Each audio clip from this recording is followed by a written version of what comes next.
Hello and welcome back to another episode of League Talk. On today's episode, we're going to be talking about conflict. Now, for those of you who don't know, this is both audio and video now. So this, basically, if you're listening to this on audio, you can see it on my YouTube channel and see my face. That's about it. That's the only difference. And if you're listening to this on the video, you can find this on all major podcasting platforms. So let's get into it. I hope you guys are going to enjoy this one. Again, this is the more educational side of it, the midweek one, that tends to be more to do with teaching, learning from my experience, from the university work and the studies that I've done, as well as the full-time job that I have in business development and the 6-7 years of coaching experience I've had in traditional sports.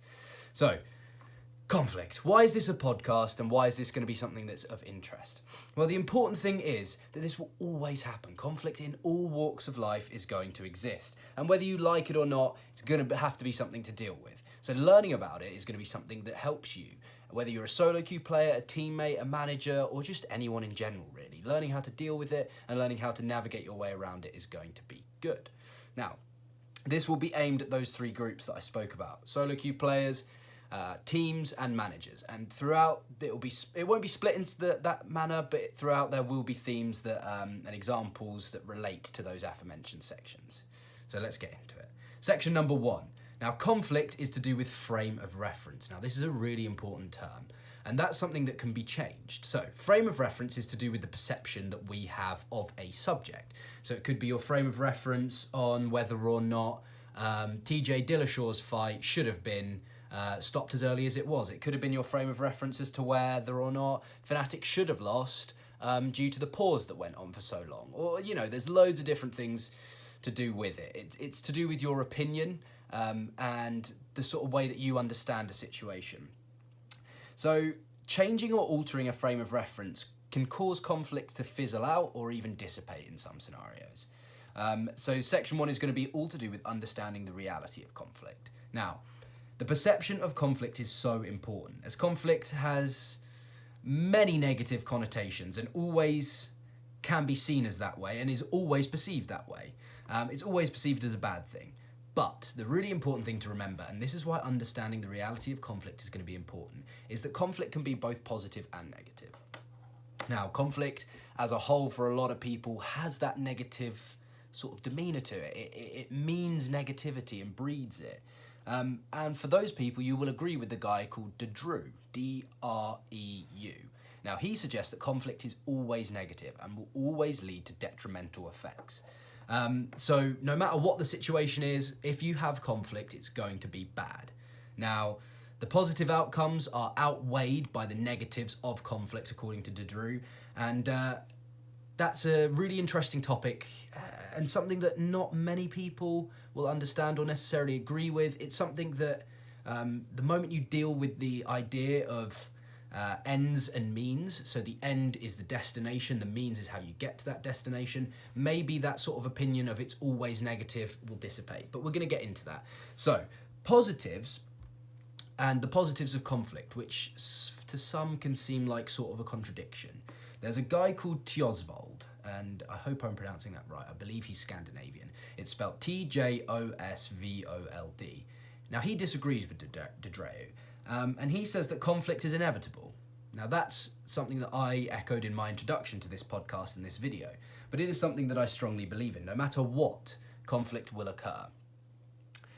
Just because of humanity, just because of the way our brains work. And conflict isn't always going to be something massively like, there's not going to be middle fingers thrown around or F-bombs dropped, anything like that. It can be defined as just a disagreement. It's generally on the more serious side of a disagreement, but I don't think it always has to be that way.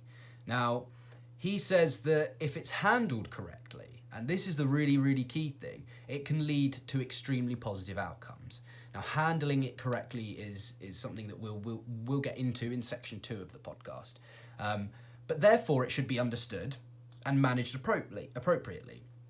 And that's what we're going to get into a little bit later. But the whole idea of positive conflict stems from discussion being a positive thing and overall a learning process, which is something that I strongly believe in. That open channel of communication and having a discussion with someone, understanding their point of view, their frame of reference, which links back to what we spoke about earlier, is something that's going to be really important. Now, for teams, this is something really important because a lot of the time conflict will occur in esports teams because of disagreements, and that is just going to be something that, you know, people prefer one way of playing the game to another. So Matter, the SKT support currently, is known to want to play the game in a certain way. Arguably Mithy is apparently like that as well, the new Origin support. But there's lots of different ways that you can play League of Legends and can play Dota, I'm sure, and CSGO, I'm sure. But a lot of the time that is where the discussion and the conflict will stem from. So having that frame of reference to understand that that conflict, that discussion is going to be positive because it will help you overall. It could be changing a frame of reference, it could be just hashing it out. A lot of the time it's better not to have things stored up here, and it is better to have them out in the open. But we're going to get into that a little bit more now. So the next section is to do with solving conflict. Now that seems to be sort of a contradiction to what I just said, but there are scenarios where solving conflict is going to be something that you have to deal with. So understanding that conflict is not always bad can lead us onto ways to diminish negative conflict and aid positive conflict, or in some circumstances, solve it altogether. Now, conflict resolution is something that the main proponent of this in terms of academia or academics is a couple of guys called Rubel and Thomas. Now, they came up with this in the sort of mid-1900s. I believe it's 1960-something, 1970-something. I could be completely wrong. I've got it somewhere, but I didn't think that was particularly important. So they come up with 5 ways to deal with conflict. The first way is called forcing. Now, I remember this as FCACA. So it's forcing is the first one. And this is to do with forcing your opinion on a matter. Now, people might say something along the lines of, don't question my judgment. Now, the reason this is the case is because you believe so strongly that this is the right thing to do that you force your opinion on someone else. Now, that is, on first glances, probably negative. And obviously to each of these there is a negative and there is a positive. But forcing your opinion on someone probably isn't the right way to go about it. There's probably a better way to do it. But if you know your opinion is correct, and you know whether it's from experience, whether it's from study, whatever it may be, maybe trying to get someone to understand that is a better way of doing it. But the first way to deal with conflict is forcing. In managerial positions, it could be, I'm the boss, this is what I would like you to do, therefore I pay your wages and you're going to do it. That is an example of forcing your opinion on someone else. Now, the second way to solve conflict, according to Rubel and Thomas, is to do with collaboration. This is collaborating. Now, this is a bit of a difficult one to understand to begin with, but the aim of collaborating is to find the best solution. And that could mean you hash it out, have a discussion, have that conflict, and find out what is the best way to do it. So that could be, I believe in A, the person next to me believes in B, but through our discussion, we have come to the conclusion that A is the right way to do it. We collaborate to get to that solution. So it could be that my solution is better than someone else's because we've had that discussion. Now, this is generally perceived as the best one out of the lot. It's also a subjective thing, so who really knows? But collaborating could also be just collaborating together in terms of understanding certain things, talking about certain things, and you come to some sort of solution together. So it might not be A, it might not be B, it might be C, it might be that you've spoken together and figured out that actually the third solution is the better one rather than yours or the other person's. Now, the next way is to do with avoiding. Now, this is generally perceived as absolutely the worst one to do because if you avoid things, they generally fester and they get worse. So, avoiding, that might be something along the lines of, it's not my problem, I'm not going to deal with it. Your avoiding of the scenario is letting it be resolved without your input. Now, first glances, this is awful. If you avoid a situation, it will get worse. That is generally the perceived way of doing it. But if it's not something that you have anything to do with, for example, if you are the support player for a team, and your top laner and your coach are getting in an argument with each other, in some scenarios it's best not to step in, it's best to remove yourself, avoid that situation. That could be to avoid because it's going to be a negative one on you. It could be because if you step in, these two people are going to start having a go at you. There's loads of different reasons why avoiding could be a positive thing. Now, the next one is another C, it is compromising. And that's to do with compromising parts of what you want. So you give in a little bit and you take a little bit. So you compromise on a decision, but it could be you compromise altogether. Who knows? Again, the reason this is such a difficult one is because it's situational based. So you compromise, you take parts of person B's argument and add it into person A's argument. That's a good way of compromising. And we compromise in our day-to-day. There's often that meme that's like, my girlfriend wanted a cat, I wanted a dog, so we compromised and got a cat. that's sort of a way of compromising, not quite what Rubel and Thomas had in mind here. And then the last one, another A, is accommodating. Now this is you giving up everything and giving into exactly what they want. So me being person A, I think I'm right, but person B is stalwart and is 100% convinced that their way of doing it is the right way. So person A gives in, I give in, and person B takes all of it. I accommodate person B's wants.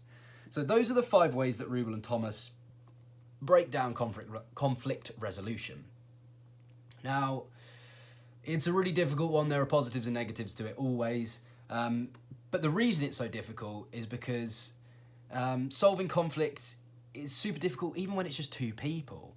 Often what can be helpful, on the other hand, and this isn't something that Rubel and Thomas talk an awful lot about, if at all, is a mediator. Now, a mediator will assess both sides, and this is often someone in a management scenario. So if we take it into esport, it could be that the mid laner and the top laner are arguing as to what lane is better to gank at minute 6, let's say. Or what lane is better to give all the resources to. Is it better to give it to Jax, or is it better to give it to Orianna, Malzahar, a mid laner? So often what that manager will be is it will be a coach, it could be a team manager, it could be an analyst, it could be anyone who's in a management scenario, a management position. And what they will do is they will assess both sides and try and help these 2 conflicting personalities come to a better standpoint, come to a better conclusion. One in which maybe is accommodated, maybe is compromised, maybe they collaborate, or maybe he forces what he believes the right thing to be. But mediators can often be really helpful. And this is something for managers. Now, using techniques like Rubel and Thomas's will help if the conflict is negative, but don't forget conflict can be positive. One thing they don't account for is letting conflict occur, and again, using this mediator in this scenario to turn the discussion into a positive one. This is to do with frame of reference once more.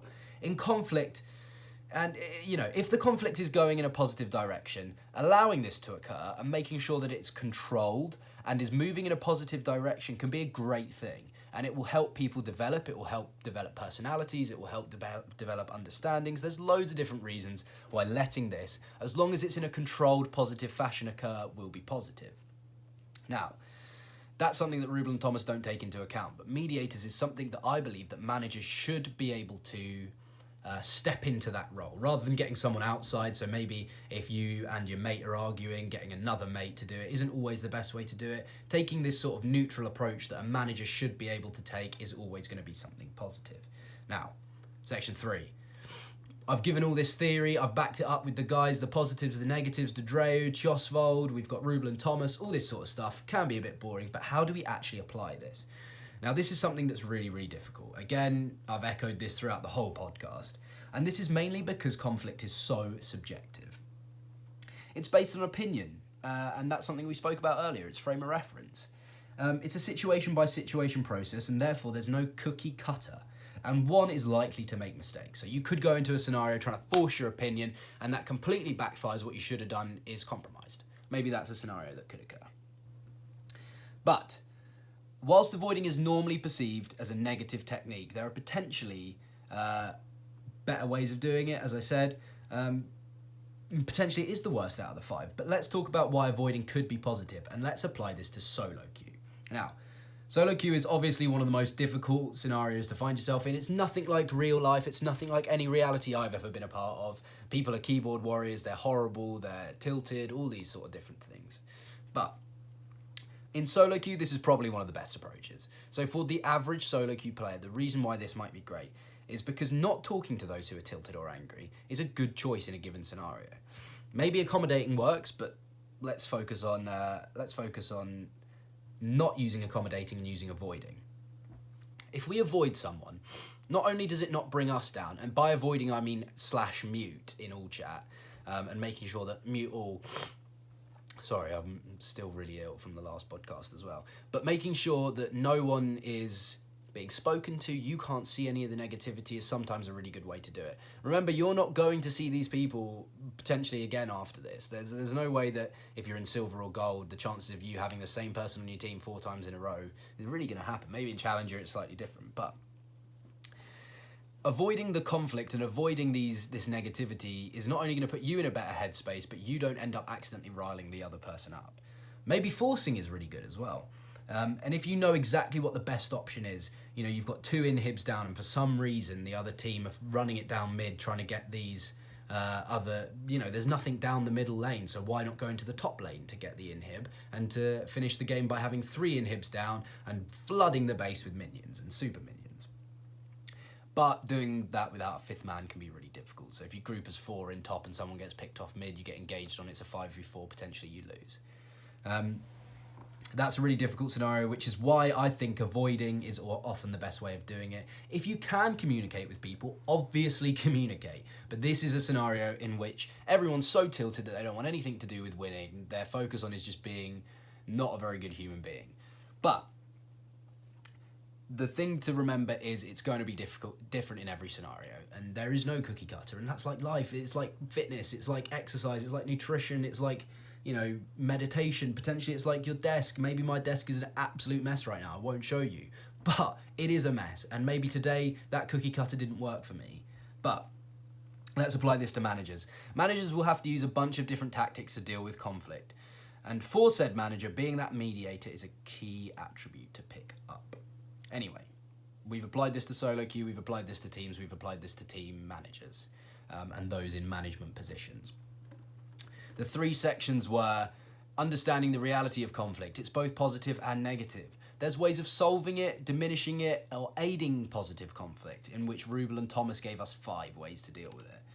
And then there's applying it, like really getting into it and really understanding how we apply them, the 5 Rubel and Thomas ways, really understanding when is the right place to put them in, and understanding that mediation is something that's really important. It's an important attribute for managers, but it's also a really important attribute for players as well. Maybe there's this time where I need to be the mediator and I'm not the manager, I'm the top laner. Maybe that is a scenario that does exist.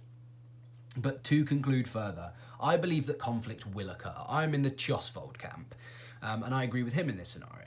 Therefore, to deal with it in the proper way is always going to be a good asset for either a solo queue player, a manager, or a teammate. Mediation and using the right technique in the right scenario that I have given you in this podcast or in this video, depending on how you're watching it, is going to be key. But that sort of draws everything to a close, and I hope you've enjoyed this podcast. I'm getting a bunch of feedback in a bunch of different ways, but I would really love to hear if you are listening to this. Shoot me a message on Twitter, shoot me a message on Instagram, maybe you can find my email. All of the links will be in the description, including the links to where you can find the podcast and where you can find the YouTube channel. So the last piece of content I did on YouTube was to do with the Q&A with a guy called Bloom, and that's done really, really well. So I hope that's going to be a really good one. I'm going to be looking to develop better YouTube content that's more video friendly, that's not just necessarily a podcast that's been filmed. But obviously, the way my content will work is there will be one on the weekend, one on the Wednesday. And the one on the Wednesday tends to be someone by myself. I think that's the best way to do it, is by myself, and potentially is more educational. And then the one on the weekend is going to have someone else in that gets a new opinion, that gets a bunch of different views, and we talk about a bunch of different things. So I hope you've enjoyed this. I hope that's going to be a good way to deal with the content, and I will see you next time.